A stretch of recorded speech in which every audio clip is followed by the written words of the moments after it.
Imagine करो अगर दुनिया में फ्रिक्शन नाम की कोई चीज़ ही ना होती, ना आप चल पाते, ना पेंसिल लिखती, ना कार कंट्रोल होती और ना ही मोबाइल फोन आपके हाथ में कभी टिक पाता। सब कुछ बस स्लाइड ही करता रहता। क्रेजी लग रहा है ना, लेकिन सबसे इंटरेस्टिंग बात यह है कि फ्रिक्शन एक इनविजिबल फोर्स है जिसको हम देख नहीं पाते लेकिन हम फील रोज करते हैं। आज की इस वीडियो में फ्रिक्शन को हम बिल्कुल easy and real life examples के साथ समझने की कोशिश करेंगे।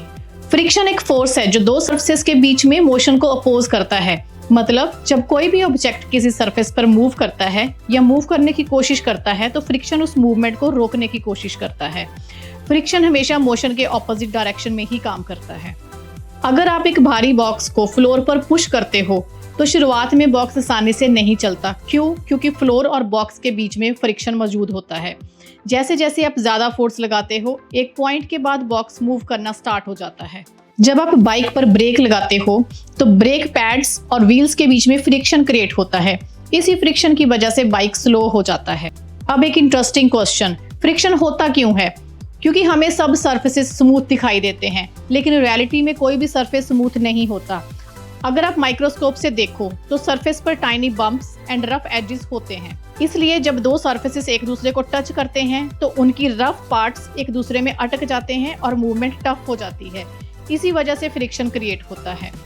हमें ग्लास भी परफेक्ट स्मूथ ही लगता है। अगर हम इसको माइक्रोस्कोप से देखें तो इसके सरफेस भी रफ दिखाई देंगे। जो भी सरफेस रफ होता है उस पे फ्रिक्शन हमेशा ज्यादा लगता है, लेकिन जो सरफेस स्मूथ होगा उस पे फ्रिक्शन कम लगेगा।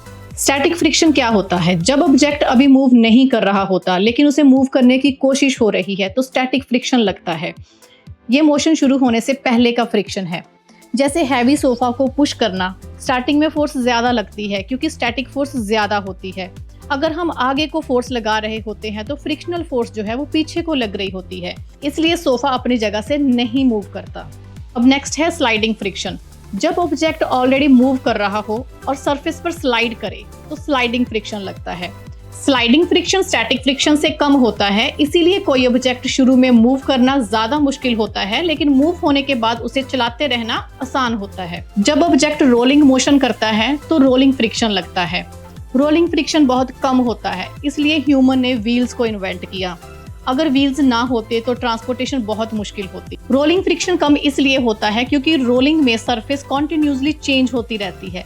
जैसे कि सूटकेस, शॉपिंग कार्ट, इन सब चीजों में व्हील्स लगे होते हैं, इसलिए इनको मूव करना इजी है। जब कोई ऑब्जेक्ट लिक्विड या गैस में मूव करता है तो फ्लूइड फ्रिक्शन लगता है, इसे ड्रैग भी कहते हैं। हवा भी पार्टिकल से बनी होती है। जब कोई ऑब्जेक्ट हवा में मूव करता है तो एयर पार्टिकल्स ऑब्जेक्ट से टकराते हैं और यही मोशन को स्लो कर देते हैं।